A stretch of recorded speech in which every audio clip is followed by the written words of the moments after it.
জানিয়ে দিব এই মুহূর্তে পাওয়া আমাদের হাতে থাকা সর্বশেষ আপডেট আন্তর্জাতিক সংবাদ। পুরো মধ্যপ্রাচ্যকে চমকে দেবে ইরান। আরো জানিয়ে দিব এবার পাকিস্তানে ভয়াবহ বোমা হামলা, নিহত 12। এরপর জানিয়ে দিব ইরান ইসরায়েল দ্বিতীয় যুদ্ধের দিনক্ষণ চূড়ান্ত হয়ে গেছে, যে কোনো সময় হামলা। এবং সর্বশেষ জানিয়ে দিব ঢাকায় আওয়ামী লীগের তাণ্ডব শুরু। শুনছিলেন সংবাদ শিরোনাম, এরপর বিস্তারিত। তবে তার আগে অনুরোধ থাকবে ভিডিওটিতে একটি লাইক এবং কমেন্টস করে জানিয়ে দিন আজকের এই ভিডিও সম্পর্কে আপনার মূল্যবান মতামত। আর অবশ্যই এই ভিডিওটি আপনার ফেসবুক সোশ্যাল মিডিয়ায় শেয়ার দিয়ে ছড়িয়ে দিন। আর জানিয়ে দিন আপনি কোন জেলা থেকে বা কোথা থেকে আমাদের সংবাদটি শুনছেন এবং দেখছেন। পুরো মধ্যপ্রাচ্যকে চমকে দেবে ইরান। ইরান কি মধ্যপ্রাচ্যের ভারসাম্য বদলে দিতে যাচ্ছে? ইসরায়েলের জন্য ইরানের বার্তা কি স্পষ্ট হয়ে গেল? কারণ ইহুদিবাদীদের ষড়যন্ত্রের বিরুদ্ধে নিজেদের সামরিক সক্ষমতা ক্রমাগত শক্তিশালী করেই চলেছে তেহরান। এমন বার্তাই দিয়েছেন ইরানের সেনাবাহিনীর সমন্বয় বিষয়ক deputy commander rear admiral Habibullah Sayyari. তার এই হুঁশিয়ারির মাধ্যমেই কি ইসরায়েলের বিরুদ্ধে নতুন যুদ্ধের বার্তা স্পষ্ট হয়ে গেল, নাকি এগুলোর মাধ্যমে বৃহৎ কোনো কিছুর পরিকল্পনা করছে ইরান? ইরান সকল ক্ষেত্রেই সামরিক সক্ষমতা বৃদ্ধি করছে, এমনটি জানিয়ে রিয়ার অ্যাডমিরাল সাইয়ারি বলেন, আমাদের লক্ষ্য করে হুমকি চলমান রয়েছে, তাই শত্রুদের মোকাবেলায় আমাদের সবসময় প্রস্তুত থাকতে হবে। আমরা যদি শক্তিশালী হই এবং উচ্চ প্রতিরোধ ক্ষমতা অর্জন করি, তাহলে কেউ আমাদের জাতীয় স্বার্থ লঙ্ঘন করার সাহস করবে না। 10 নভেম্বর এক প্রতিবেদনে বিষয়টি নিশ্চিত করেছে মধ্যপ্রাচ্য ভিত্তিক সংবাদ মাধ্যম মেহের নিউজ এজেন্সি।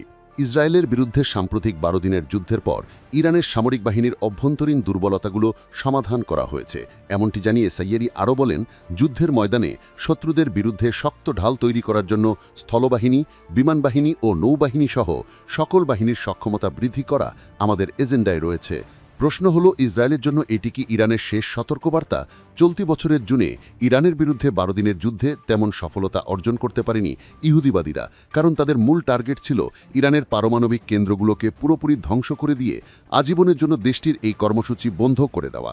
কিন্তু ইসরায়েলের সেই হামলা প্রসঙ্গে আগে থেকেই গোয়েন্দা তথ্য পেয়েছিল তেহরান, যার কারণে পারমাণবিক কার্যক্রমে ব্যবহৃত ইউরেনিয়ামগুলোকে অন্য জায়গায় সরিয়ে নেয় ইরান। এদিকে ব্যালিস্টিক মিসাইলের হামলার পরিধি বৃদ্ধির দিকেও মনোযোগী ইরান। দেশটি এখন 2000 কিলোমিটারেরও বেশি জায়গা জুড়ে শত্রুর আস্তানায় নির্ভুল হামলা চালাতে সক্ষম মিসাইল তৈরি করছে, যদিও যুক্তরাষ্ট্রসহ পশ্চিমারা এ কাজে আবারও বাধা দিতে চায় তেহরানকে। এবার পাকিস্তানে ভয়াবহ বোমা হামলা, নিহত 12। এবার পাকিস্তানে ভয়াবহ বোমা হামলা হয়েছে। এ ঘটনায় অন্তত 12 জন নিহত হয়েছেন। এছাড়া আহত হয়েছেন আরও অন্তত 21 জন। মঙ্গলবার পাকিস্তানের সংবাদ মাধ্যম জিও নিউজের এক প্রতিবেদনে এই তথ্য জানানো হয়েছে। প্রতিবেদনে বলা হয়েছে, পাকিস্তানের রাজধানী ইসলামাবাদে এক আত্মঘাতী বোমা হামলায় অন্তত 12 জন নিহত হয়েছেন।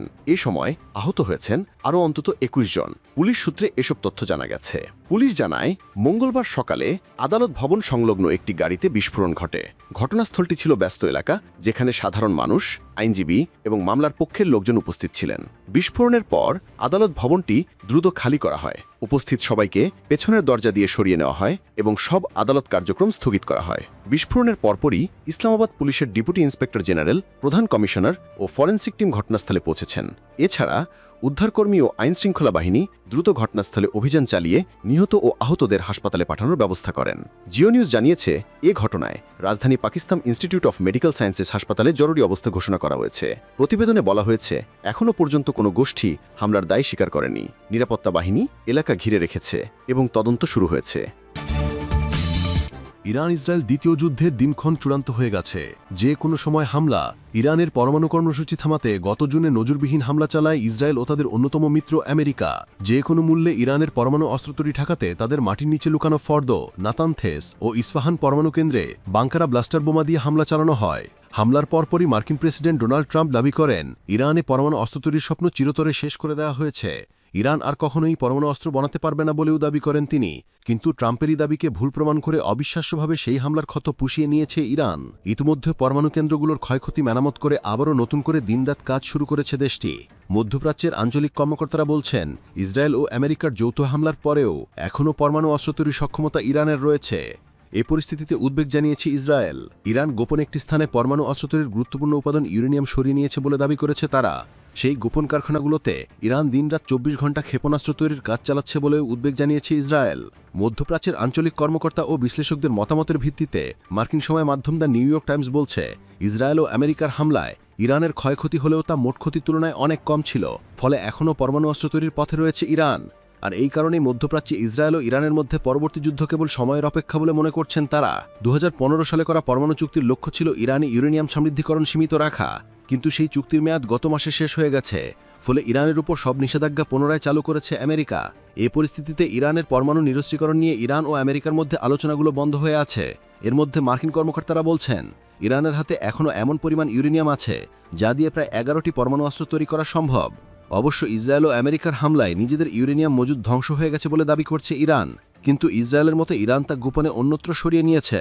ইরান এখন পিক্যাক্স মাউন্টেন নামে একটি নতুন সমৃদ্ধিকরণ কেন্দ্র গড়ে তুলছে, যেখানে আন্তর্জাতিক পরিদর্শক ঢুকতে দেওয়া হচ্ছে না বলেও অভিযোগ তুলেছে ইসরায়েল।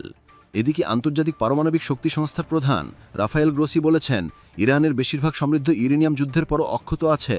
বর্তমানে ইরানের কাছে প্রায় ৪০০ কেজি ইউরেনিয়াম আছে, যা ৭% পর্যন্ত বিশুদ্ধ করা, অর্থাৎ এগুলো পরমাণু অস্ত্র তৈরির মাত্রা খুব কাছাকাছি মানের। ফলে ইরান ও ইসরায়েলের মধ্যে আরেকটি যুদ্ধের আশঙ্কা উকি দিচ্ছে। ইন্টারন্যাশনাল ক্রাইসিস গ্রুপের ইরান প্রকল্পের পরিচালক আলী ওয়ারেস বলেন, এবার যুদ্ধ বাদলে গত জুনের মতো ১২ দিনে ৫০০টি ক্ষেপণাস্ত্র নয়, বরং ইসরায়েলকে পরাজিত করার জন্য একবারে ২০০০ ক্ষেপণাস্ত্র নিক্ষেপ করার আশা করছে ইরান। এ পরিস্থিতিতে মধ্যপ্রাচ্যের পবিত্র ভূমিতে দখলদার ইসরায়েল ও ইরানের মধ্যে আরেকটি যুদ্ধ এখনও সময়ের ব্যাপার মাত্র বলে মনে করছেন সামরিক বিশ্লেষকরা। ঢাকায় আওয়ামী লীগের তাণ্ডব শুরু। রাজনৈতিক কার্যক্রম নিষিদ্ধ আওয়ামী লীগের ঘোষিত ১৩ নভেম্বরের ঢাকা লকডাউন কর্মসূচিকে সামনে রেখে হঠাৎই রাজধানীতে টানটান উত্তেজনা বিরাজ করছে। আইনশৃঙ্খলা রক্ষাকারী বাহিনী সর্বোচ্চ সতর্ক থাকার পরও রাজধানীতে একের পর এক ককটেল বিস্ফোরণ, বাসে অগ্নিসংযোগ সহ বিভিন্ন নাশকতামূলক ঘটনা ঘটেছে, যা শহরের সাধারণ জনমনে ব্যাপক আতঙ্ক তৈরি করেছে। এর মধ্যে সোমবার সকাল ৭টায় মোহাম্মদপুরের স্যার সৈয়দ রোডে মৎস্য এবং প্রাণী সম্পদ অধিদপ্তরের উপদেষ্টা ফরিদা আক্তারের ব্যবসা প্রতিষ্ঠান প্রবর্তনাকে লক্ষ্য করে ২টি ককটেল নিক্ষেপ করা হয়।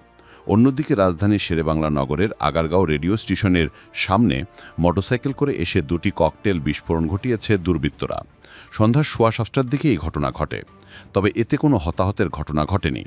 বিষয়টি নিশ্চিত করেছে তেজগাঁও বিভাগের উপপুলিশ কমিশনার মোহাম্মদ ইবনে মিজান। এছাড়াও রাজধানীর মিরপুরের শাহ আলী মার্কেট